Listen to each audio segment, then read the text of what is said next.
오늘 새로 이 마이크하고 카메라를 달았기 때문에 지난번처럼 중간에 끊기는 일은 없을 것 같습니다. 지난번 죄송했습니다. 그리고 그 여러분들이 수고하셔가지고 이 유튜브에도 올려주셨다고 하셨는데, 저는 지금까지 제가 뭘 나오는 화면을 본 적이 없어가지고 직접 체크를 못해서 죄송합니다. 오늘은 제가 안 그래도 그 며칠 전에 어떤 분이 저한테 PPT를 여기 강의를 하면서 올리는 방법을 이야기를 해줘가지고 오늘 좀 그걸 준비를 했습니다. 그래서 제가 지금 화면 공유를 띄우겠습니다. 괜찮겠습니까? 놀라지 마시고. 어, 지금 제가 처음에 이렇게 마침 부분을 시작을 했고, 그다음 두 번째 만든 화면이 이 화면, 자산어보 화면입니다. 여러분 다 보이십니까? 예. 제가 어제 자산어보를 봤는데요. 그 저하고 집사람하고 둘이서 그 큰 극장에 뭐 가끔씩 그런 경우가 있긴 있습니다만, 어제 정말 그 둘이서 보니까 좀 기분이 묘하더라고요.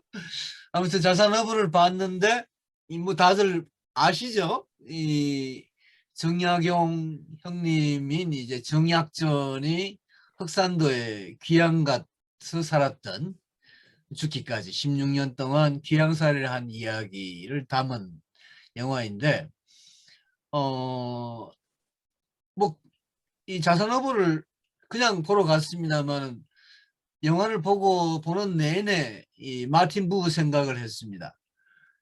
웬고하니 이 자산어부의 이제 이 정약전 귀양원, 이 정약전 선비죠. 이 선비하고 또 이 창대라고 하는 그 마을에, 그 흑산도에 사는 뭐 이 젊은 청년이 나오는 이 두 사람 사이에 어떤 그 관계.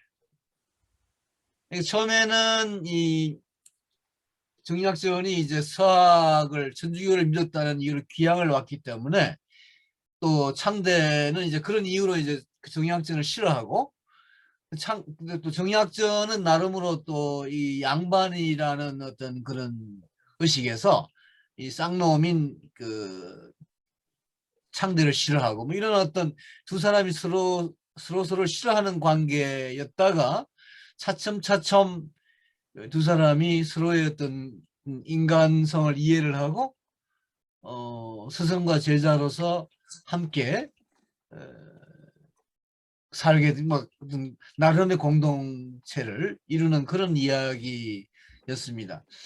어, 아주머니 한 분도 나오는데 이 이지연 씨죠. 제가 좋아하는 배우인데요. 어, 조금 전에 제가 이 영화에, 그러니까 사실은 여기 제일 밑에 보시면 이 상대가 이제 고기를 잡아와가지고 이 정약전이 정약전의 일종의 말하자면 현지처 같은 여성분이죠. 근데 이 여성분이 좀 자기 주장을 하기도 하고, 여성으로서의 어떤 자기 뭐라고 할까요, 주체성 같은 것을 영화가 좀 보여주긴 합니다만은, 사실은 좀 뭔가 좀 이 정약전과 이 현지처와의 관계에 있어서는 마틴 부부가 이야기한 그런 나와 너의 관계가 조금 뭔가 좀 부족한 느낌을 가졌습니다. 아무튼 반면에 이 창대와 두 남자 사이에, 스승과 제자 사이에 인간관계가 대단히 저한테는 그 감동적이었습니다. 왜냐하면 두 사람이 이렇게 서로 배타적으로 지내다가 차츰차츰 서로를 이해하는, 그 이해하는 과정이, 이 창대가 결국은 이제 정약전을 완전히 그 뭐라고 할까요, 버리고 나름의 정약전이 싫어하는 어떤 출세 코스를 밟아서 무트로 나가요. 자기 좀 영화 이야기를 제가 할 뭐 시간은 없습니다만은, 아무튼 대단히 많은 반전을 겪으면서 두 사람의 어떤 그 나와 너의 관계가 서서히 아주 긴장 속에서 맺어져 가는 그런 과정이 저한테 대단히 재미있었습니다. 그래서 혹시 그 아시다시피 이 영화 이야기는 대부분 픽션이고 실제로 이 창대라고 하는 이 청년의 존재가 자산오보 책 서문에 이름만 잠깐 나오지만 어떤 관계였는지는 우리가 알 수가 없는데 이 영화가 그런 어떤 나름으로 이렇게 그 재미있게 보여주어서 혹시 여러분 그 관심 있으시면 한번 보시면서 나중에 기회가 되면 다시 한번 제가 이 강의 마지막 시간쯤에 이 마틴 부버와 한국이라고 할까요? 지금 우리라고 할까요? 뭐 그런 제목으로 제 강의 5번 한 강의 앞에 강의를 좀 정리를 하고 마지막 강의에 지금 이 시점 대한민국에서 마틴 부버를 읽는 의의에 대해서 좀 같이 토론을 하고 싶은데 근데 다시 자산업을 가지고 얘기를 할까 합니다. 어제 제가 봐서 해서 조금 말씀을 드렸습니다. 또 하나는 여러분 지금 보여드리는 화면은 에리 프롬이라고 하는 아마 여러분 다 잘 아실 것입니다. 소유냐 존재냐라는 책을 쓰기도 하고 또 The Art of Loving 사랑의 기술이라는 책을 쓰기도 했는데 비슷한 시기에 유대인 철학자였습니다. 마틴 부보다 좀 나이는 어리죠.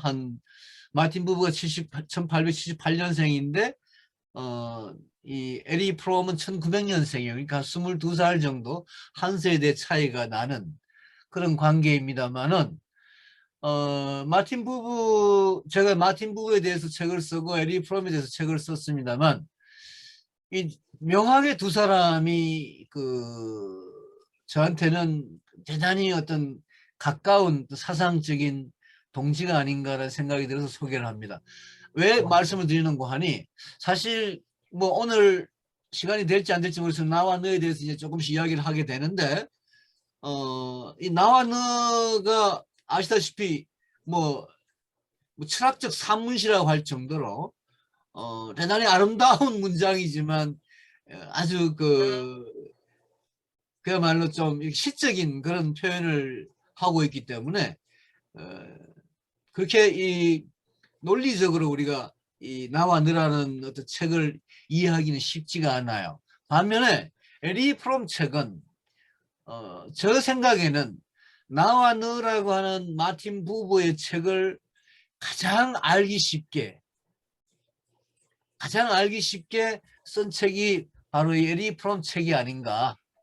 에리 프롬의 The Art of Loving이든 소유냐 존재냐든 간에 그래서 제가 좀 소개를 드립니다. 그래서 이 에리 프롬과 마틴 부버에 대해서 나중에 중간중간에 제가 비슷한 어떤 측면 또는 서로 다른 측면에 대해서 말씀을 드리겠습니다. 제가 이 PPT 자료를 준비하면 지난 시간에 책 껍질을 가지고 보여드렸는데 마틴 부버 얼굴입니다. 마틴 부버 얼굴은 인터넷에 보니까 많이 있더라고요. 그 수염에 대해서 제가 말씀을 드렸고요. 이 젊은 시절에 있고 밑에 사진은 젊은 시절 마틴 부버 사진입니다.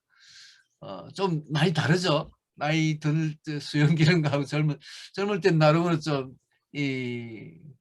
날카롭기도 하고 했는데 그 옆에 마틴 부버 옆에 사진은 파울라 윙클러라고 해서 이 부인 부부가 찍은 사진입니다. 이 예루살렘에서 찍은 사진인데요. 오늘 이 윙클러 이야기를 좀 할 겁니다. 왜냐하면 저는 나와 너라고 하는 책이 바로 이 마틴 부부 자신의 어떤 사랑, 평생 두 사람이 부부 관계로 회를 했는데 지난 시간에 잠깐 말씀드렸습니다만 마틴 부부가 중간중간에 바람도 좀 피웠지만 아무튼 이 두 부부의 관계를 말씀드리고 밑에 있는 노란 표지의 책은 이제 나와 너 표지고요. 다시 좀 마틴 부부와 그 부인 거의 돌아가시기 직전 정도의 한 80세 정도의 어떤 사진입니다. 이건 지금 그 파울라 윙클라고 하는 그 마틴 부부가 결혼할 때쯤에 어떤 젊은 시절의 사진하고 나이 들어서 거의 한 7, 80대 되었을 때의 부인의 사진입니다. 이 부인에 대해서 조금 다시 좀 이따 말씀을 드릴게요. 일단 마틴 부부 사진이고요. 마틴 부부가 이제 뭐 한 키가 150cm밖에 안 된다고 지난번에 말씀드렸는데, 이 밑에 집 사진은 건물 사진은 헤펜하임이라고 하는 지금 독일의 그 하이델베르히 부근에 있는 조그마한 시골 마을에 마틴 부부가 한 20년 동안 살았던 집 사진입니다. 그 옆에 동상은 그 헤펜하임이라는 동네에 있는 마틴 부부의 동상입니다. 이 사진은 혹시 여러분 기억하실지 모르겠습니다. 루 살로메라고 하는 이 혹시 페미니즘 하시는 분들, 페미니즘 쪽에 관심 있으신 분들은 아실지 모르겠는데, 루 살로메라고 지금 여기 옆에 루 살로메 옆에 있는 사진은 마차에 루 살로메가 채찍을 들고 있고, 그 바로 뒤 옆에 이제 레라고 하는 루 살로메하고 결혼했던 남자, 그리고 그 뒤 옆에는 프리드리 니체, 세 사람이 있는 사진입니다. 여러분 보이십니까? 이 루 살로메가 채찍을 들고 앞에 두 남자를 이제 채찍으로 칠 것 같은 그런 사진인데, 이 루 살로메라는 여자가 이 니체, 그리고 밑에 있는 루 살로메 사진 밑에 있는 이 프로이트, 그리고 옆에 있는 라이나 마리아 릴케, 이 세 남자와 사랑을 나눈, 뭐 그 밖에도 이 루 살로메가 결혼한 남자도 몇 사람이나 있고 애인도 많아서 뭐 대단히 좀 뭐라고 할까, 남자 관계가 복잡했던 그 여자분인데, 뭐 19세기 말에 러시아 출신의 어, 이 루살롬에 대한 책도 우리나라에도 번역된 게 한 두세 권 되고, 이그 루살로메가 왜 오늘 루살로메를 소개하는 거 하면, 이 루살로메가 이 마틴 부부보다 한 5, 6년 정도 연상의 그 나이인데, 젊었을 때 1905년인가 그렇죠? 1905년인가 이 마틴 부부가 이 루살로메에게 글을 부탁을 합니다. 어떤 총서를 기획을 하는 과정에서 루살로메가 이제 그 원고를 써주고 이제 마틴 부부하고 만났는데, 뭐 마틴 부부하고는 뭐 나이 차이가 한 5, 6년 나니까 뭐 애정 관계가 성립된 건 아닌 것 같습니다만, 내용은 잘 알 수는 없는데, 아무튼 루살로메가 마틴 부부에 대해서 남긴 기록이 있습니다. 그 기록에 의하면 자기는, 그러니까 루살로메가 말하기를 자기가 본 남자들, 그러니까 뭐 니체든 뭐 프로이트든 뭐 릴케든 다들 이 가부장적인 좀 권위주의적인 이런 남자들이었는데, 마틴 부부는 남성과 여성을 함께 가진 그야말로 양성적인 가장 이상적인 인간이었다라고 루살로메가 마틴 부부를 평한 그런 글이 하나 있어서, 아, 여러분들에게 마틴 부부를 이해하는 데 도움이 될지도 모르겠다는 생각에서 소개를 합니다. 뭐 재미로 그냥 말씀드리는 거니까 그다지 심각하게 생각 안 하셔도 좋습니다. 여러분 지금 보는 사진은 작년인가요? 1917년이라고 하는 1차 세계대전을 다룬 영화의 한 컷인데, 혹시 보신 분들 계실지 모르겠습니다.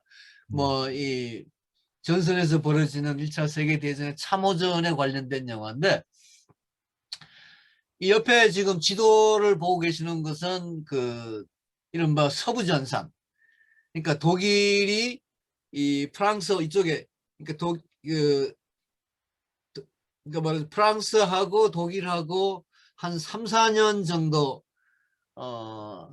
교착 상태에 빠진 참호전으로 1차 세계대전을 거의 뭐 시작해서 끝나는 1차 세계대전이라고 하는 게 실제로 전투가 있었던 시간은 별로 길지 않고 대체로 이 여러 군대에 여기 계시는 분들 군대에 안 갔다 온 분들이 많을 것 같습니다만 이 참호를 파서 그 참호 속에서 이제 그냥 총을 들고 계속 기다리는 여기 지금 오토딕스라고 하는 독일 화가가 그린 참호전 그 1차 세계대전의 참상을 그린 그림이 하나 있고 그 옆에는 서부전선 이상 없다라고 하는 레마르크의 유명한 1차 세계대전을 다룬 소설을 뭐 소설도 있고 영화도 있습니다만은 이 1차 세계대전이 이제 1914년부터 시작을 해서 1918년까지 4년 동안 이제 벌어지죠.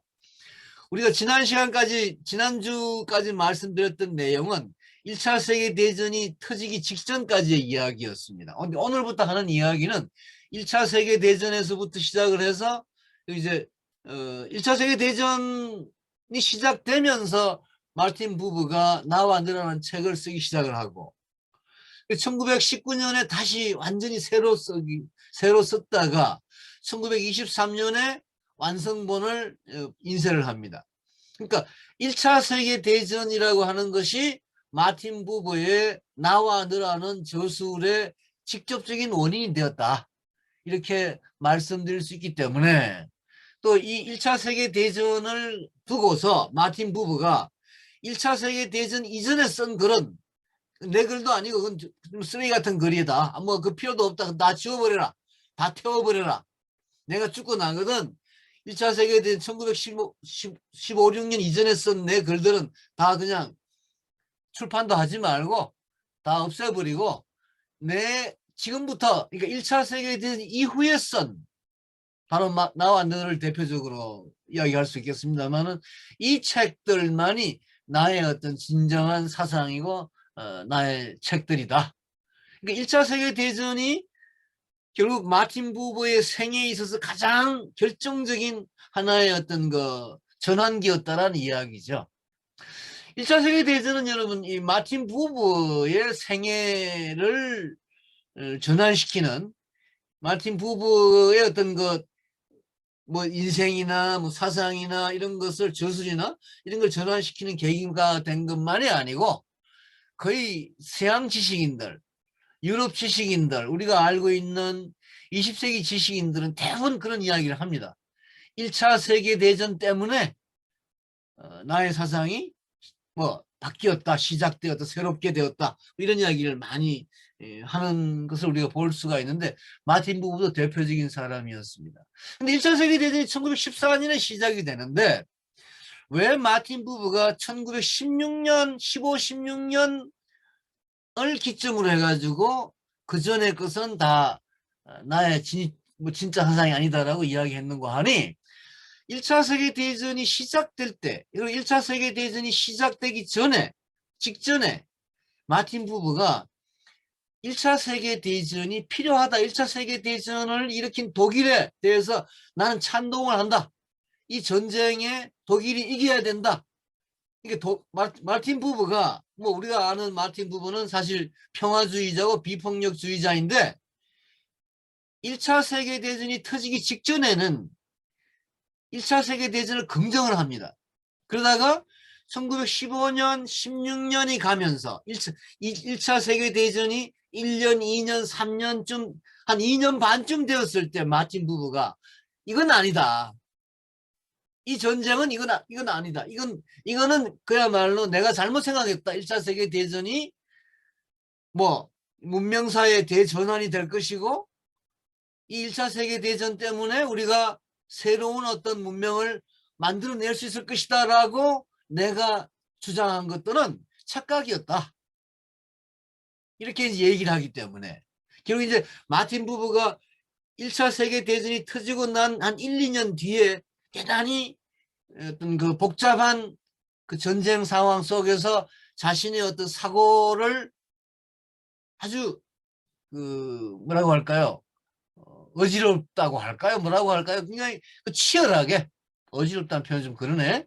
치열하게 고민한 끝에 1차 세계대전을 이제 아주 비판적으로 보고 그전에는 여러분 지난 시간에 제가 말씀드리지 않았습니까?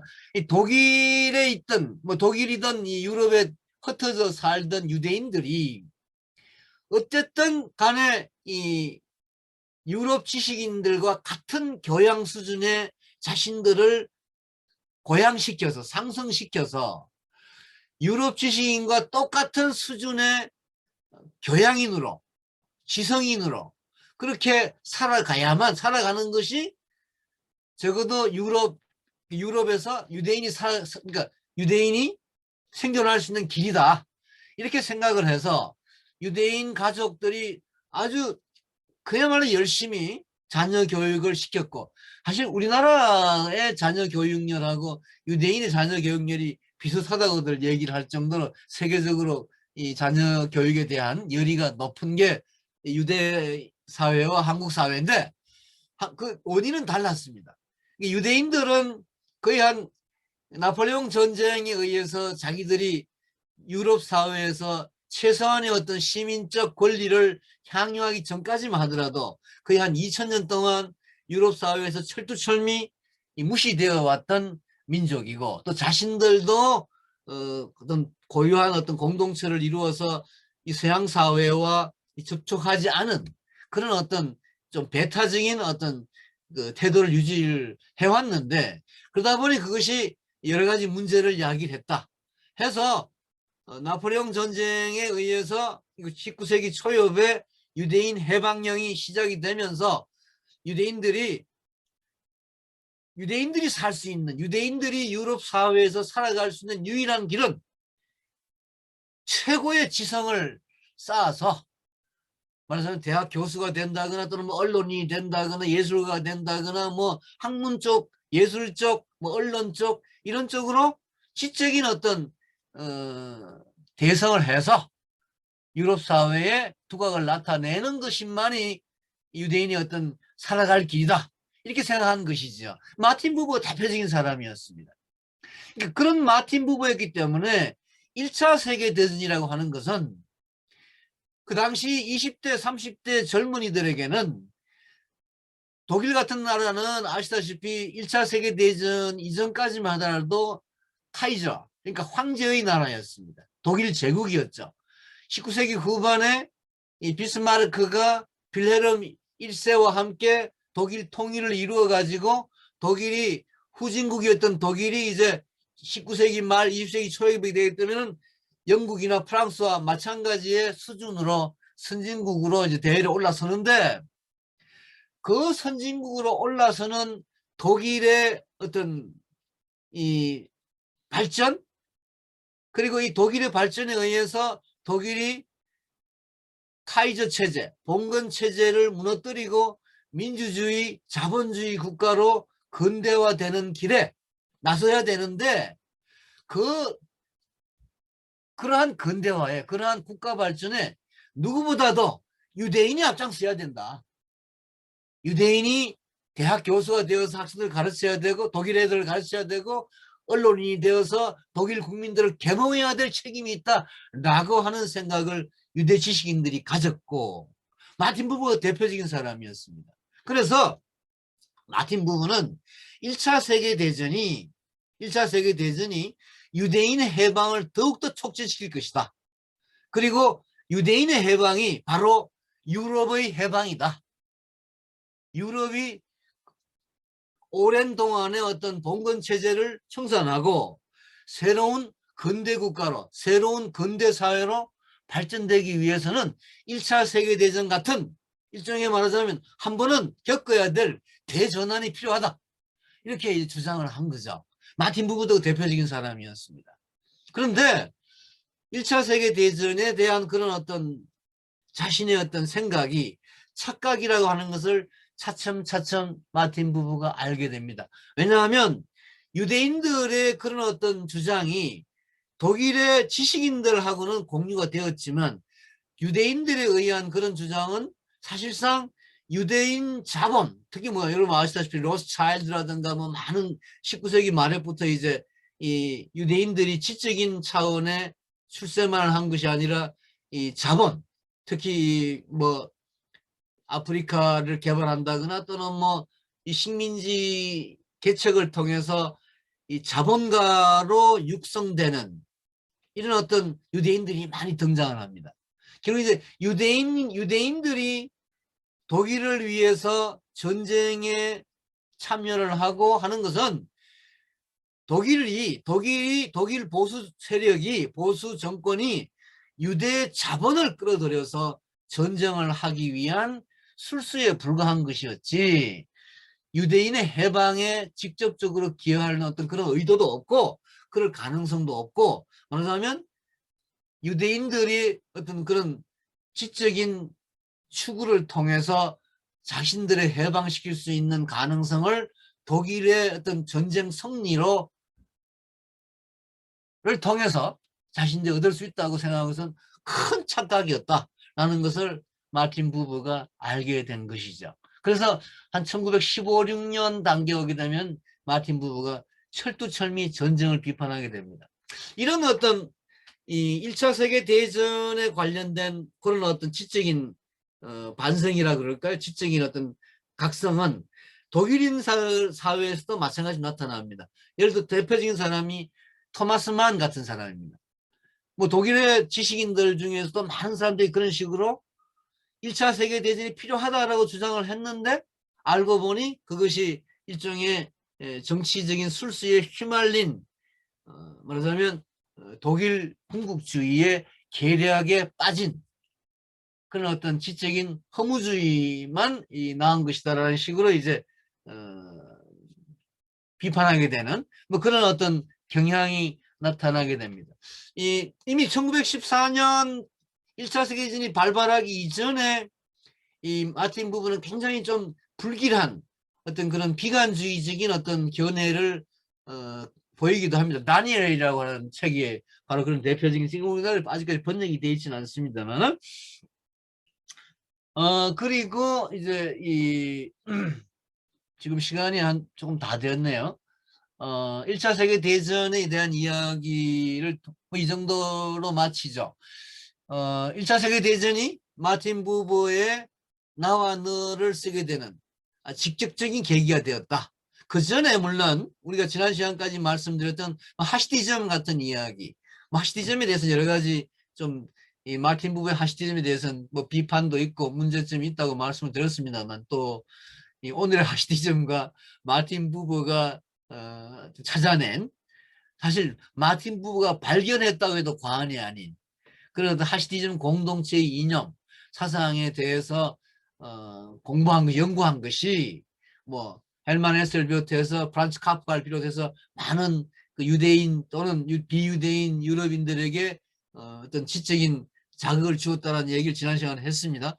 그 하시디즘에 대한 하시디즘으로부터 마틴 부버가 찾아낸 어떤 공동체 사회주의, 일상적 사회주의라고 할까요? 현실적 사회주의라고 할까요? 그런 이념이 나와 너에도 그대로 연결이 됩니다만 사상적인 토대는 1차 세계대전 이전에 마틴 부버의 어떤 탐구, 특히 하시디즘 탐구가 기초를 형성하지만 나와 너라고 하는 책을 직접적으로 쓰게 되는 계기는 1차 세계대전의 발발이었다.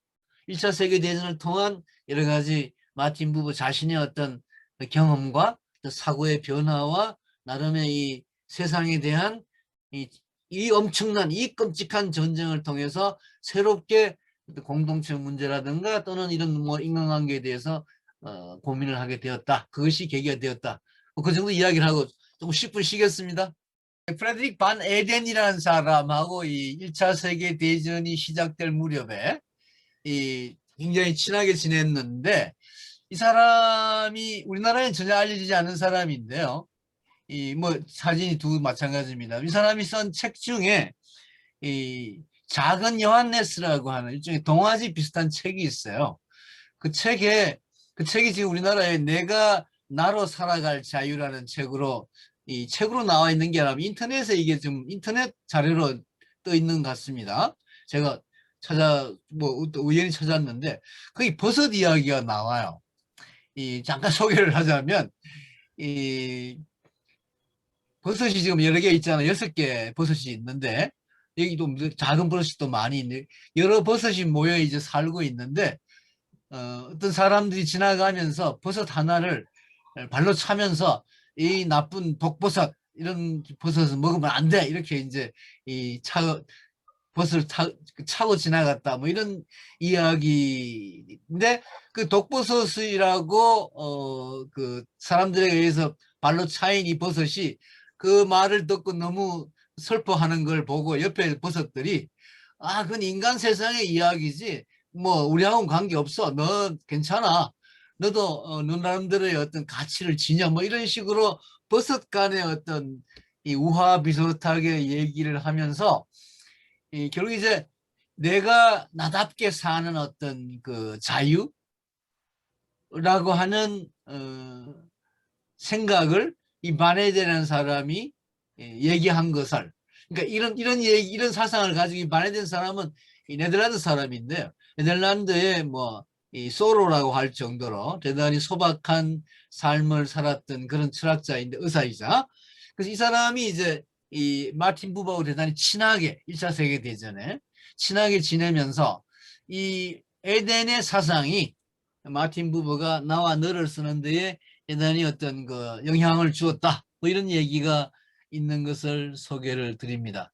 아무튼 이 바네든을 포함해서 7명의 그러니까 그 마틴 부버를 포함한 7명이 이제 일종의 말하자면 현자회의 비슷한 그런 공동체를 만들어 가지고 1차 세계대전 전후의 어떤 유럽의 상황에 대한 어떤 비판적인 토론이나 또는 자신들의 어떤 이 새로운 사상을 모색하는 그런 계기로 삼았다라고 하는 이야기가 이 시점에 이제 마틴 부부에게 있습니다. 아무튼 이제 전쟁을 통해서 처음엔 전쟁을 찬성을 했다가 이제 비판하게 되는 그런 그 과정을 겪게 되는데 그 과정에 결정적으로 영향을 미친 사람이 이 베냐민이라는 사람입니다. 여러분 아마 베냐민을 뭐 우리나라에 베냐민 책이 상당수가 최근에 번역이 되어 있고 또 연구도 많이 되어서 이 뭐 베냐민 사상도 사실은 이 마틴 부버하고 대단히 어떤 친한 조금 이따 우리가 프랑크푸르트 학파에 대해서 얘기를 하겠습니다만은 이 베냐민이 특히 마틴 부버의 전쟁 참여, 전쟁 찬양에 대해서 아주 날카롭게 비판을 합니다. 그래서 같은 유대인인 베냐민의 어떤 비판을 받고 마틴 부버가 전쟁에 대한 자신의 어떤 그 잘못된 생각을 고치게 되었다라는 이야기를 말씀을 드리겠습니다. 아무튼 이 1차 세계대전이 끝나고 이제 바이마르 공화국이라는 그 새로운 그 체제가 성립이 됩니다. 1차 세계대전에 독일이 패함으로 인해서 카이저 체제, 독일 황제 체제, 독일 제국 체제, 제2제국이라 그러죠. 독일의 제2제국, 그 비스마르크 빌헤름 1세의 제1제국이 끝나고 1918년 10월에 독일의 새로운 민주공화국 체제가 성립이 되는데 그래서 우리는 이게 그 민주공화국 체제가 그를 선언한 헌법이 바이마르라고 하는 조그마한 도시에 독일의 그 동독에 있었다가 지금은 이제 독일 통일이 되고 난 뒤는 우리가 가볼 수 있게 되었습니다만 이 바이마르에서 열렸기 때문에 독일은 여러분 우리가 뭐 이 프랑스나 영국하고는 달라서 이 지방자치, 그러니까 지방 어떤 문화가 대단히 잘 발달되어 있는 나라죠. 그럼 뭐 독일 사람들이 꼭 그 지방적인 어떤 그런 걸 좋아했다기보다도 역사적으로 그런 요인이 있습니다. 프랑스나 영국은 일찍부터 중앙 집권적인 국가로 발달을 했죠.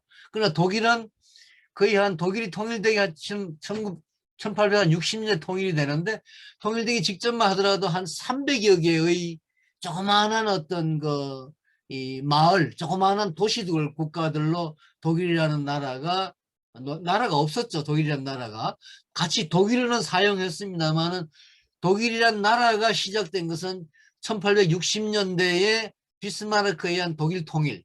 우리는 독일의 제2공화국, 제2제국이라고 그러는데요. 나중에 이제 이 히틀러가 제3제국이라고 자기가 세운 나라를 이제 얘기를 하는데 그 제2제국이 무너지고 난 뒤에 이제 바이마르의 이 새로운 공화국이 생기면서 바이마르 헌법이라는 어떤 지금 우리가 말하는 소위 현대 헌법, 우리나라 헌법이 1948년에 만들어진 우리나라 헌법도 바이마르 헌법에 기초했다, 바이마르 헌법을 모방했다 라고 보통 얘기를 합니다. 그 이유 중에 하나는 바이마르 헌법에서 세계 역사 최초로 이 공포가 된 이 생존권 또는 노동자의 권리, 사회 보장의 권리와 같은 이런 사회국가 원리가 1918년 10월에 바이마르 헌법에서 최초로 선언이 되고 규정이 되고, 또 그런 국가가 바이마르 공화국이라고 하는 새로운 민주공화국으로 출발했다. 이게 이제 세계사적인 차원에서 대단히 중요한 의미를 갖는 역사적인 사건인데, 1948년에, 그러니까 1918년이고 우리는 1948년 해방된 뒤에 재헌헌법을 만드는데 30년 뒤에 우리나라의 헌법 제정 과정에서 이 바이마르 헌법이 대단히 중요한 영향을 미칩니다. 그런 점에서 뭐 우리나라 헌법의 어떤 좀 이 모태라고 할 수 있는 좀 친근감이 있는 그런 이야기인데, 근데 그게 바이마르 헌법이라는 게 대단히 그런 이상적인 그런 사회국가, 사회민주국가 체제를 만들었습니다만은 독일의 현실은 그러한 바이마르 공화국을 인정할 정도로 그렇게 단순하지 않았습니다. 뭐 카이저 체제가 무너졌지만, 뭐 우리나라도 그런 역사 경험이 있지 않습니까? 뭐 박정희 정권이 무너져도 지금까지도 이게 살아있잖아요. 준동하고 있잖아, 그야말로. 그러니까 이 1차 세계대전에 의해 가지고 독일이 형편없이 참패를 하고 황제 체제가 무너지고 민주공화국 헌법이 만들어지고 민주공화국이 수립되었지만, 이 카이저 체제에 빌붙어 있던 봉건 지주계급이나 귀족계급은 끊임없이 발호를 하고, 특히 군인들, 그 중에 이제 육군 1차 세계대전에 육군 병사로 사병으로 참전했던 히틀러가 1차 세계대전이 끝나고 난 뒤에 이 바이마르 공화국이 수립되는 것을 너무너무 꼴불견, 도대체 봐줄 수가 없어서 그야말로 태극기 부대를 만들어서 이제 결국 1932년에 집권을 하지 않습니까? 그러니까 1919년 바이마르 공화국이 성립이 되고 1932년 히틀러가 집권하기까지의 약 한 10여 년, 이 독일의 엄청난 혼란, 엄청난 말하자면 새로운 공화국을 만들려고 하는 진보적인 사람들을 끊임없이 암살하고 죽이고 뭐 가두고 하는 이 보수 세력들, 특히 그러니까 1차 세계대전에 독일 군국주의의 잔당들이 끊임없이 준동하는 가운데 결국 히틀러가 집권을 하게 됩니다. 뭐 우리도 뭐 그런 뭐 과정을 몇 차례나 겪어왔고, 지금도 뭐 그 역사적인 어떤 뭐랄까 여운이라 할까요, 어떤 잔운을 지금도 아주 우리가 가지고 있는데, 아무튼 이 바이마르 헌법에서 이 바이마르 헌법 체제에 가장 앞장서서 바이마르 헌법 체제를 지키고자 하고 이 바이마르 헌법 체제를 수호하고자 했던 사람은 유대인 지식인들이었습니다. 물론 독일인들도 많이 있었지만 유대인들 중에 유독 사회주의자들이 많았고, 이 바이마르 헌법은 뭐 사회민주주의, 우리가 보통 말하는 독일 3인당 사회민주당 세력으로 이 러시아나 이런 그 공산주의와는 선을 끊는, 물론 뭐 이 바이마르 체제 이후에 뭐 로자 룩셈부르크나 뭐 리프크네이트나 이런 어떤 독일 공산당 세력에 의한 소위 스파르타카스 운동 같은 것도 있긴 있었습니다만, 그건 어디까지나 소수였고 다수는 사회민주주의를 믿는 사람들이었습니다. 유대인들이었죠. 여러분 아시지 않습니까? 우리나라가 1947년에 우리나라 역사 최초로 국민투표를 한 적이 있습니다. 그때 우리나라 국민들의 대다수가 소련식 공산주의는 물론이거니와 미국식 자본주의도 우리는 싫다, 우리는 사회민주주의가 좋다, 그래서 사회민주주의가 앞으로 대한민국이 나아갈 길이어야 된다라는 식의 국민투표 결과가 미군정 치하에서 최초의 국민투표가 아니죠. 국민 여론입니다. 여론조사 결과가 나오게 되는데 바로 그 똑같은 사상적인 흐름이 바이마르 헌법에서도 생겨났던 것입니다. 그런데 그 사회민주주의 세력의 앞장을 선 사람들이 바로 마틴 부버를 비롯한 마틴 부버의 동료들인 유대인 지성인들이었다. 이렇게 얘기할 수가 있습니다. 유대인 지성인들이 바이마르 체제에 앞장섰기 때문에 결국은 히틀러에 의해서 나중에 유대인 학살, 600만 명에 이르는 유대인 대학살의 어떤 이 사건을 결과시키는. 그러니까 히틀러가 얼마나 미웠겠습니까? 바이마르 헌법을 뭐 사회민주주의 한답시고 유대인들이 설치는 뭐 히틀러가 보기에 그야말로 설치는 꼴이 너무나 꼴불견이어서 결국 나중에 다 학살을 하는 뭐 이런 역사적인 과정을 겪게 되는데, 아무튼 이런 과정에서 이 처음에 이 바이마르 헌법이 성립되는 과정 뭐 좀 복잡합니다만은 이야기를 할 수가 있는데, 여러분 이런 과정에서 우리가 유대인들이 여러 가지 어떤 입장을 취하게 됩니다. 그 중에 특별히 하나 여러분들 소개하고 싶은 사람은 스테반 츠바이크라는 사람이에요. 이 스테반 츠바이크, 그러니까 아주 마틴 부버하고 친한 친구였습니다. 그런데 이 마틴 부버보다도 이 이른바 계몽주의적인 유대인 지성인의 길을 누구보다도 강조를 했던 사람이 이 스테반 츠바이크라는 사람이, 이 사람이 이 뭐 에라스무스 평전을 비롯해서 르네상스 시대의 많은 유럽 지성인들, 그리고 뭐 톨스토이나 무슨 뭐 스탕달이나 이런 사람들의 어떤 그 많은 평전을, 아마 이 사람이 쓴 평전이 한 20, 30권이 넘습니다. 그러니까 유럽의 근대를 형성한 유명한 지성인들을 평전을 통해서 이런 사람들의, 그러니까 유럽 근대를 형성했던 계몽주의적인 지식인들, 특히 어떤 국가나 민족에 매몰되지 않고 유럽 정신이라고 할까요? 어떤 코스모폴리탄적인, 국제주의적인, 보편 인류애적인 이런 사상을 가졌던 사람들을 이 스테반 츠바이크가 대단히 높이 평가를 하고 그 사람들의 평전을 써서 1920년대 바이마르 시대에 그야말로 베스트셀러 작가가 이 스테반 츠바이크였습니다. 이 사람이 마틴 부버하고 대단히 친했는데, 그런데 이 마틴 부버에 대해서 스테반 츠바이크가 처음에는 나는 20대 때는 친하게 지내다가 1차 세계대전을 겪고 난 뒤에 조금씩 거리가 생깁니다. 멀어집니다. 두 사람의 관계가. 이유는 스테반 츠바이크는 시오니즘, 유대인들의 국가를 만든다든가 유대 사회의 어떤 독자성을 주장하는 하시디즘 같은 걸 주장하는 이런 마틴 부버가 너무 싫었던 거예요. 유대성이란 건 없다. 유대민족성이라는 건 없다. 유대 공동체 그런 건 없다.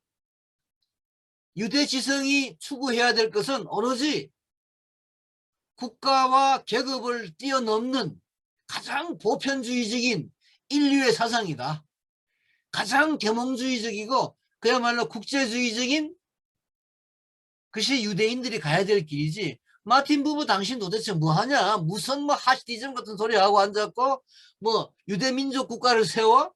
뭐 그런 소리 하지 마라. 시오니즘, 뭐 물론 당신은 헤르틀 같은 정치적 시오니즘을 주장하지는 않고 문화적 시오니즘, 정신적 시오니즘을 주장하고는 있지만은 당신도 역시 그런 유대민족주의에 갇혀 있는 거다.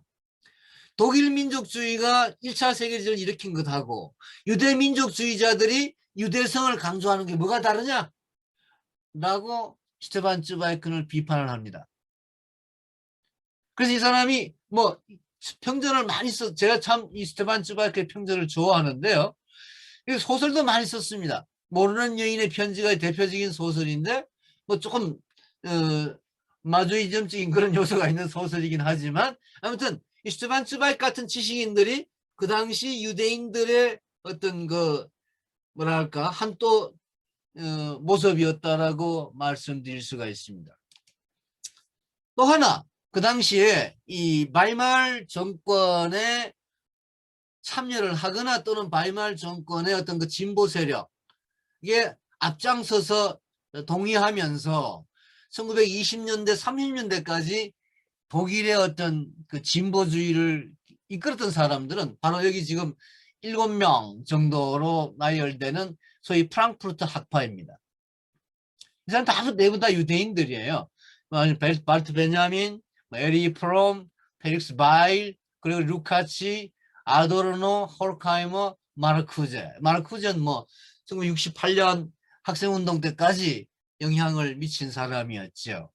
이런 사람들이 이제 그 당시 1차 세계대전이 끝나고 난 뒤에 독일의 어떤 진보주의, 주로 이제 사회민주주의적인, 그러니까 분명히 소련식의 공산주의, 국가주의적인 공산주의와는 거리를 두고, 그렇다고 해서 미국식의 자본주의하고도 거리를 두는, 말하자면 뭐 인간의 얼굴을 한 사회주의 또는 뭐 사회민주주의, 뭐 조금 사회민주주의하고 조금 다른 어떤 색깔도 있습니다만 이 7명 외에도 많은 사람들이 프랑크푸르트 학파 사람들이 있는데요. 조금씩 이제 생각은 다르지만 또 뭐 루카치는 헝가리 사람이고 뭐 이 대부분 뭐 미국으로 망명을 하거나 여러 가지 또 뭐 발트 벤자민처럼 뭐 이 1940년대 후 그 2차 세계대전 중에 죽기도 하고 뭐 이런 여러 각각 사상이나 뭐 삶이 다양하긴 합니다만 대체로 그런 어떤 바이말 공화국의 분위기 속에서, 근데 이 사람들은 대부분 그 당시 육군 사병 출신이었던 히틀러가 그야말로 처음에 이 나치당 같은 걸 만들고 뭐 저들끼리 이상한 군복 같은 거 입고 무슨 태극기는 아니죠. 무슨 뭐 나치 깃발 흔들면서 돌아다닐 때 이 마틴 부부라든가 이런 프랑크푸르트 학파의 지성인들은 저 무슨 미친놈들, 저 쓰레기 같은 놈들 하고 그렇게 욕을 하면서 상대도 하지 않았습니다. 저런 것들은 히틀러 잔당들은 곧 없어질 거다. 곧 없어질 거다. 독일은 바이말 체제를 굳건히, 지금 약간 혼란은 있지만 어려움은 있지만 곧 독일은 바이말 체제로 굳건하게 국가 건설을 새롭게 할 것이다. 독일 사회민주주의는 승리할 것이다라고 확신을 하고 이 사람들은 히틀러 같은 걸 아주 그냥 우습게 생각했다는 거지요. 그러나 이 사람들의 판단은 전혀 잘못된 것이었습니다. 결국은 600만 명의 유대인 학살을 초래하고 이 대부분의 사람들은 다 추방되고 뭐 마틴 부부도 결국은 프랑크푸르트 대학에서 한 10년 동안 교수를 하다가 1923년부터 교수를 합니다. 한 10년간 교수를 하다가 32년에 쫓겨나서 몇 년 동안 방랑생활 비슷하게 하다가 결국은 예루살렘에 1938년에 예루살렘으로 떠나게 되는 뭐 이런 과정을 1차 세계대전 이후에 겪게 되는데, 그 과정에서 이 1900, 1차 세계대전이 시작되면서 나와 너의 처음 부분을 쓰기 시작하다가 1차 세계대전이 끝나고 바이말 체제기에서 1919년에 다시 새롭게 나와 너의 원고를 쓰고 결국 그걸 이제 완성을 해서 1923년에 출판했다라는 건 아까 잠깐 말씀을 드렸습니다만 7년 걸린 책이라고 할 수가 있죠. 7년 걸린 책치고는 대단히 얇고 좀 별로 그렇게 부피가 많지는 않습니다만은 심오함에 있어서는 심오하다고 할까 난해하다고 할까, 뭐 오늘 잠깐 제가 나와 내 대해서 이야기를 하겠습니다만, 자, 그런 어떤 과정을 1차 세계대전 이후에 겪게 되고, 여러분 지금 이 보시는 사람은 브론즈상은 폴 틸리라고 하는 역시 이 기독교 신학자인데요. 이 기독교 사회주의 유대인입니다. 폴 틸리 유대인으로서 이제 마틴 보가 굉장히 친했고, 헬만 밑에 있는 헬만 헤세입니다. 헬만 헤세하고 마틴 부부가 대단히 친했습니다, 여러분. 사실은 이 헬만 헤세의 소설들, 저는 마틴 부부하고 헤르만 헤세가 거의 같은 정신 구조를 갖고 있는 사람이라고 저는 생각을 하고, 특히 마틴 부부가 좋아했던 소설은 이 헤르만 헤세가 1923년도인가 44년도인가 1차 세계대전이 끝나고 난 뒤에 쓴 이 황야의 일이라고 하는 스테판 볼프라고 하는 이 책입니다. 이 책은 나중에 1960년대에 미국의 히피, 그리고 1970년대 미국의 어떤 그 언더그라운드의 뭐 어떤 상징이 되는 이 젊은이들이 미국의 히피나 이런 세대들이 가장 좋아한 그 헬만 헤세의 소설이었습니다만은, 이 헬만 헤세의 이 황야의 일이라는 소설을 읽고 이 마틴 부부가 극찬을 하는, 헬만 헤세에게 편지를 보내는, 뭐 그전부터 친구였습니다만은, 이 헬만 헤세가 이제 노벨 문학상을 받고 난 뒤에 몇 차례나 이 마틴 부부를 노벨 문학상 후보로 이제 추천을 하게 되는데, 마틴 부부가 노벨 문학상, 노벨 평화상 쪽에 이 추천을 받는 추천을 하는 사람들이 뭐 여러 개인 단체가 있었습니다만은, 가장 그 강력하게 여러 차례 추천한 사람은 헬만 헤세였습니다. 아니면 뭐 수레바퀴 밑에서라든가 또는 뭐 데미안이라든가 무슨 황야의 일이라든가 이런 헬만 헤세의 소설 뭐 다들 잘 좋아하시리라 믿습니다만은, 헬만 헤세의 소설은 거의 어떤 그 당시에 유럽의 그런 어떤 보수 세력, 어떤 전통적인 어떤 뭐 이 독일 정신이라든가 이런 거에 대한 어떤 반발. 헬만 헤세 사실은 기본적으로 사회주의자였던 사람. 우리나라에서 대단히 무슨 헬만 헤세가 무슨 뭐 낭만주의자 비슷하게 무슨 뭐 이상하게 좀 잘못 얘기가 되는, 실제로 헬만 헤세라는 사람은 마틴 부부를 방불케 하는 대단히 어떤 사상적으로 그 당시에 어떤 이단화와 같은, 그 당시에 어떤 독일주의, 독일적인 것, 독일적인 어떤 그 보수성에 대해서 철두철미 비판을 하고 반대를 하고, 그래서 독일을 떠나서 오랫동안 스위스에 살았던 사람이었습니다. 헬만 헤세가 마틴 부부하고는 대단히 친한 그런 어떤 관계가 있었다라고 말씀드릴 수가 있습니다. 기독교 사회주의자들, 그러니까 나와 너라는 책이 사실 우리나라에도 여러분 뭐 대부분 번역하신 분들도 그렇고 마틴 부부에 대해서 저 말고 책을 쓴 사람들은 대부분 기독교인들입니다. 유대인들이 아니고, 마틴 부부는 이건 우리나라만의 현상이 아니고 미국이나 유럽에서도 이 마틴 부부를 자기들의 어떤 사상으로 받아들이고 마틴 부부 사상을 재해석하고 마틴 부부 사상을 보급한 사람들은 대부분 기독교인들이에요. 마틴 부부는 유대인이죠. 유대교를 믿은 사람이고.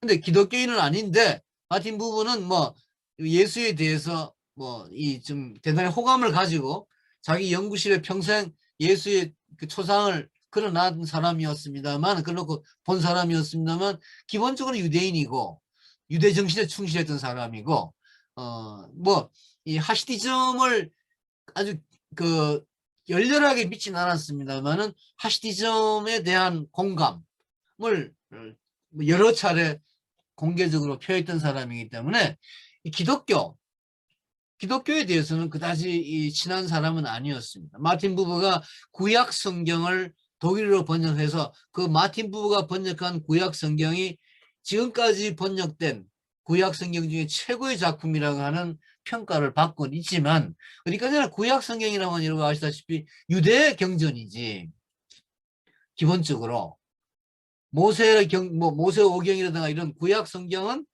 유대 경전입니다.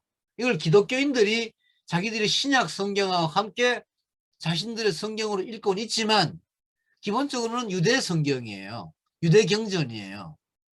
뭐 그렇게 본다면 이 마틴 부부와 기독교는 엄연히 어느 정도 거리가 있는데도 불구하고 기독교인들 중에서, 기독교 신학자들 중에서 가장 진보적인 입장에 있는 사람들. 우리나라에서는 뭐라고 최근에 또 그런 이상한 태극기 부대에 의해 가지고 무슨 기독교 좌파 목사니 뭐니 해가지고 얘기를 하고 있는 그런 경향이 있는데, 그 좌파 기독교인이라고 비판을 받는 사람들 중에 상당수가 이 마틴 부버나 이 폴 틸리나 이런 사람들의 사상을 계승하고 있다라고 말씀드릴 수가 있습니다. 아무튼 그런 정도 얘기를 하고요. 시간이 벌써 거의 다 가고 있네요. 마틴 부버가 이제 또 그 당시에 아까 제가 베냐민 이야기를 잠깐 하고 츠바이크 이야기도 했는데요. 이 상당수의 독일에 살던 유대 지식인들이 이 시오니즘에 반대를 하고, 특히 이 헤르철 같은 유대인들이 우간다나 또는 예루살렘에 새로운 이스라엘 국가를 건설하는 것에 대해서 대단히 반대를 했습니다만, 그 유대인들 국가를 건설하자, 팔레스타인에 건설하자라고 하는 직접적인 계기를 만드는 게 1차 세계대전 중에 1917년 11월 달인데요. 이 벨푸어라고 하는 그 당시 영국의 외무부 장관, 외상이 유대인들에게 너희들이 1차 세계대전을 하는 영국군에게 경제적인 도움을 준다면 너희들 나라를, 유대 나라를 팔레스타인에 세우는 것을 허락해 주겠다. 왜냐하면 그 당시 팔레스타인은 영국의 식민지였기 때문에. 그런 소위 벨푸어 선언이라는 걸 하게 됩니다. 이게 결국 이 벨푸어 선언이 그런 선언을 한 사람인데, 이 사람이 벨푸어, 옆에 여러분 X자 써놓은 이건 지금 팔레스타인 사람들이 데모를 할 때 이 벨푸어 때문에 팔레스타인 사람들이 추방되었다는 그 데모 광경을 보여주고 있는 것인데요. 근데 한편 이 벨푸어 선언이 있는 반편, 그 당시 이 1915년에 이 영국의 어떤 고등 관리였던 고등 판무관이라고 보통 번역을 합니다. 맥먼이라는 사람이 이 아랍 사람들하고 같이 1차 세계대전이 끝나면 1차 세계대전 동안에 아랍 측에서 영국군이나 프랑스군들을 도와주면 아랍의 나라를 팔레스타인에 세우도록 도와주겠다 라고 이제 두 개의 서로 모순되는 약속을 하게 되는 겁니다. 그래서 결국은 이게 나중에 이제 지금까지 이 중동 전쟁, 중동 분쟁의 씨앗을 낳았다고 할 수가 있는데, 아무튼 그런 1차 세계 대전에서 이런 그 팔레스타인 건국, 팔레스타인 유대인 건국 문제가 본격화되고, 마틴 부버도 이런 어떤 벨푸어 선언을 기본적으로 받아들입니다. 물론 마틴 부버는 정치적 시오니즘에 대해서는 소극적이었고, 어디까지나 문화적, 정신적 시오니즘, 나중에 키부스로 연결되는 그런 어떤 사회운동, 사회 이념으로서의 시오니즘을 더 중시했지만, 어쨌든 나라를 세우는 문제에 있어가지고는 마틴 부버도 적극적이었다, 이렇게 평가할 수가 있습니다. 반면에 그 당시에 아까 말씀드렸던 이 유럽의 어떤, 그러니까 유대인 그 당시에 좀 진보적인 지식인들 중에 특히 구스타프 란다우라고 하는 이 젊은 아나키스트 시인인데요. 이 사람이 바이마르 공화국이 수립되었을 때에 미넨의 레테 공화국이라는, 이 레테라고 하는 것은 독일 말로, 그러니까 러시아에서 소비에트라고 하는 말. 그러니까 일종의 소비에트라는 말은 여러분 우리나라에서는 소비에트 공화국, 소련의 약자로서 소비에트라는 말이 굉장히 좀 안 좋게 들리는데, 사실 소비에트라고 하는 것은 지역 자치 조직을 말합니다. 지방 자치 조직. 그러니까 어떤 지역의 위원회, 지역을 통치하는 자치 조직 위원회가 소비에트예요. 그 소비에트란 말의 독일어가 레테입니다. 레테 공화국을 미넨에 수립을 했다가 이 란다우라고 하는 마틴 부버의 친구가, 옆에 여러분 데모하는 장면이 보이죠? 이런 어떤 국가를 수립을 했다가 결국은 히틀러의 잔당들에 의해서 그 레테 공화국이 한 달 만에 무참히 깨어지고, 옆에 여러분 밑에 보이는 여자 얼굴은 로자 룩셈부르크입니다.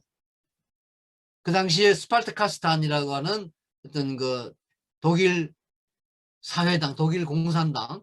독일 공산당은 소련 공산당하고 상당히 달랐다라고 아까도 말씀드렸습니다만은, 결국 이제 이런 어떤 이 진보 세력들의 혁명적인 노력이 있었음에도 불구하고 그것을 히틀러 세력, 히틀러를 비롯한 이런 이 군부 세력들이 암살이라든가 또는 뭐 그때부터 이미 대단히 폭력적으로 이런 거 진보적인 지식인들을 탄압하는 이런 과정을 겪게 됩니다. 제가 준비한 이 PPT 자료의 마지막에, 이건 여러분 지난 시간에 잠깐 말씀드렸죠. 이성수 선생님이 한번 말씀하셨던 이야기. 에드워드 사이드와 이 에드워드 사이드 가족이 살다가 나중에 에드워드 사이드 가족이 1948년에 이제 쫓겨나고 난 뒤에 팔레스타인에서 이 마틴 부버 가족이 살게 된 그 집 사진입니다. 뭐 아무것도 아니지만 그때 이야기가 잠깐 나왔기 때문에 말씀을 드렸는데, 자, 이제 공유를 마치고 나와 너에 대한 이야기를 좀 해야 되겠습니다. 아까 제가 이 화면에서 파울라라고 하는 부인 이야기를 잠깐 PPT에 보여드렸죠. 파울라 이야기를 조금 하면요. 이 파울라는 여러분 이 독일 여자였습니다. 그러니까 유대인이 아니었죠. 그 당시 독일 여자들도 20세기 초엽에 사실 대학을 간다는 게 쉽지가 않았어요. 그래서 이 20세기 초엽에 독일 여성으로서 대학을 다녔다라고 하는 것은 그만큼 굉장히 그 어떤 진보적이었다고 할까요? 뭐 교육 수준도 높고 또 여성으로서의 어떤 자각이 대단히 높았다고 할 수가 있는데, 이 파울라하고 이 마틴 부버 사이에는 그러니까 마틴 부버는 유대인이고 파울라 윙클러는 이제 독일인이었기 때문에 20세기 초엽의 독일 사회의 분위기, 독일인들의 입장보다도 유대인 사회에서 마틴 부버가 이 독일 여자인 파울라 윙클러하고 결혼하는 것을 받아들이기가 쉽지가 않았습니다. 두 남녀가 그러니까 마틴 부부와 파울라 윙클러가 사랑을 해서 결혼을 하는 그 과정이 대단히 험난했다는 이야기예요. 게다가 이 두 사람은 엄청나게 개성이 강한 사람들이었기 때문에 두 사람이 뭐 거의 뭐 아까 이 오늘 강의 시작하기 전에 뭐 어느 분이셨죠? 문정숙 선생님이셨나요? 남편분하고 같이 뭐 공동체를 만드는 게 이렇게 어렵다 어려운데 이 마틴 부부와 같은 이야기가 가능하냐 이런 말씀을 아까 잠깐 해주셨는데, 사실은 이 마틴 부부와 파울라 윙클러라고 하는 두 사람이 만나서 결혼하고 뭐 이렇게 살아가는 과정, 특히 이 만나서 결혼하기도 힘들었습니다만은 나중에 이 유대인 학살극이 벌어지는 과정 가운데 이 두 사람이 이제 팔레스타인으로 이주하는 그까지, 그리고 뭐 죽을 때까지 이제 두 사람이 백년해를 했습니다만 거의 뭐 매일처럼 뭐 부부 싸움이란 표현 좀 그러네요. 서로가 서로의 어떤 그 아주 말하자면 아주 강렬한 어떤 개성을 보이는 두 사람 간의 긴장 관계 속에서 살았다. 이 부부 관계가 저는 마틴 부부가 나와 너라는 책에서 이야기한 나와 너의 어떤 기본이 되는 것이 아닐까. 물론 아까 말씀드렸다시피 1차 세계대전을 겪으면서 1차 세계대전에서 생겨난 1차 세계대전 과정에서 생겨난 마틴 부부 자신의 여러 가지 어떤 고뇌, 그리고 1차 세계대전이 끝나고 난 뒤에 독일 사회에서 벌어지는 반유대주의라든가 이 독일인들과 유대인들 간의 어떤 갈등, 뭐 또는 보수 세력과 진보 세력의 갈등, 뭐 이런 여러 가지 사회적인 갈등 속에서 어떻게 하면 그런 갈등이 이른바 나와 그것으로 모든 것이 뭐 에리 프롬의 표현을 빌리자면 소유화되고 권력화되고 소외화되는 그런 인간관계, 그런 사회관계, 그런 공동체 관계의 어떤 파괴를 눈앞에 목도한 마틴 부부가 나와 너라는 어떤 새로운 공동체, 새로운 인간관계에 입각한 어떤 새로운 사회를 건설하는 사고의 단초를 바로 이 부부관계에서 찾지 않았는가. 저는 그렇게 생각을 하고 말씀을 드립니다. 아무튼 이 파울라 윙클라는 여성은 뭐 마틴 부부 쪽은 조금 덜했습니다. 오히려 이 파울라 윙클러의 가족은 나름으로 독일 사회에서 상당히 뭐라 할까요? 사회적인 지위도 있고 괜찮은 집안에 뭐 또 기독교인이었고 독일인이었고 뭐 그 당시 이 20세기 초엽에 독일 민족주의라는 것이 엄청나게 높았기 때문에 그야말로 파울라 윙클러는 그런 자신의 가족, 뭐 조국, 뭐 종교, 뭐 학교, 친구 관계 이런 걸 모든 걸 다 포기를 하고 이 마틴 부부하고 결혼을 하죠. 마틴 부부도 상당 부분 자기의 어떤 그 공동체, 자기 유대인 사회로부터 소외되고 여러 가지로 어려움을 겪었습니다만 파울라 윙클러가 마틴 부부와의 어떤 결혼 관계, 부부 관계를 형성하기 위해서 모든 걸 버립니다. 그것을 말하자면 파울라 윙클러 입장에서 본다면은 마틴 부부식의 나와 그것의 어떤 극복이라고 할 수 있을지 뭐 잘 모르겠습니다만은 아무튼 그런 두 사람의 어떤 사랑의 과정, 결혼을 해서 쭉 이어져가는 그 두 사람의 어떤 공동체의 영위가 나와 너의 기초가 되지 않았을까, 그렇게 저는 생각을 뭐 할 수 있다고 봅니다. 아무튼 결국 이제 마틴 부부의 가장 근본적인 측면은 이 단절된 관계, 파괴된 관계, 또는 뭐 우리말로는 사이라고도 하죠. 그래서 뭐 얼마 전까지만 해도 뭐 간주의, 뭐 간사상, 그러니까 인간할 때 간자를 써서 말이죠. 근데 요새는 뭐 사이 철학, 사이, 인간과 인간 사이, 뭐 사이 관계 뭐 이렇게 이야기를 합니다만은 뭐 독일 말로는 뭐 즈비션자인이라고 해서 서로 우리 영어로는 뭐 between being이죠. 그러니까 나든 너든 그것이든 이것이 독자적으로 독립적으로 존재하는 것이 아니라 나와 너 또는 나와 그것이라고 하는 관계 속에서만 실존할 수가 있다. 근데 우리가 보통 실존이란 말을, 실존주의, 뭐 마틴 부부는 넓은 의미에서 실존주의 철학자라고 할 수가 있는데 실존이란 말 또는 실존주의라는 걸 대단히 좀 뭐 난해한 듯이 이야기를 하지만 사실은 그냥 뭐 일상적인 것, 일상주의라고 할까요? 그냥 뭐 현실주의라고 할까요? 그냥 존재하는 것, 우리가 실제로 존재하고 있는 이 상황을 제일 중시하는 것, 사실 하시디즘의 기본 정신이고, 마틴 부부가 나와 너, 나와 그것이란 말을 쓸 때에 무엇보다도 그런 현실, 일상, 그러니까 독일 철학에서 말하는 어떤 관념이나 무슨 이런 뭐 이성이나 오성이나 뭐 이런 복잡한 특히 뭐 변정법이나 이런 것들을 마틴 부부는 거의 대부분 부정을 하고, 그러니까 인간이 또는 뭐 인간이 아닌 뭐 어떤 자연이나 물질이나 신이나 또는 뭐 인간 개개인이나 어떤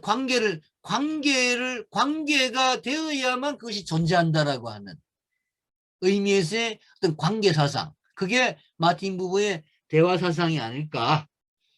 그래서 근본적으로는 아까 잠깐 말씀드렸습니다만 하시디즘에서 오는 그런 어떤 일상성, 실천성, 대화성, 대화 공동체, 이런 어떤 아주 현실적인, 아주 일상적인, 아주 실천적인 이런 어떤 하시디즘의 사상. 그러니까 하시디즘이 사실은 대단히 지금은 좀 신비주의로 빠져 있고 또 의례주의로 빠져 있고 형식주의로 빠져 있어 가지고 하시디즘 사회가 많은 비판을 받고 있다고 지난 시간에 몇 번이나 소개를 드렸습니다만, 그런 뭐 비디오도 있다고 말씀을 드렸습니다만, 하시디즘 사상 자체의 어떤 핵심은 오히려 가장 현실주의, 가장 리얼한 어떤 실천성, 가장 일상적인 어떤 삶 속에서의 관계, 공동체가 하시디즘이 아닌가, 뭐 이런 생각을 저는 하고 있습니다. 오늘 좀 진도 제대로 맞춰가지고 말씀을 드렸어야 되는데, 일단 제 얘기는 이 정도로 오늘 뭐 50분이 다 되었으니까 마치도록 하고,